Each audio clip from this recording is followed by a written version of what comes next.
நீலகிரி மாவட்டம் கோத்தகிரி சுற்றுவட்டார பகுதிகளிலும் தேயிலை தோட்டங்களிலும் கூட்டம் கூட்டமாக காட்டு மாடுகள் சுற்றித் திரிகின்றன.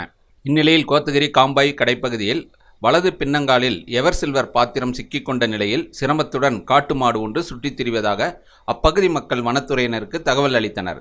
தகவல் அறிந்து வந்த வனத்துறையினர் முதுமலை புலிகள் காப்பக வன கால்நடை மருத்துவர் உதவியுடன் காட்டு மாடிற்கு மயக்க ஊசி செலுத்தப்பட்டது. பின்னர் காலில் சிக்கிக்கொண்ட பாத்திரத்தை அகற்றினர். மயக்கம் தெளிந்ததும் காட்டு மாடு மெதுவாக நடந்து அருகிலுள்ள வனப்பகுதிக்குள் சென்றது.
ராகம் டிவி யூடியூப் பக்கத்தை சப்ஸ்கிரைப் செய்யுங்கள்.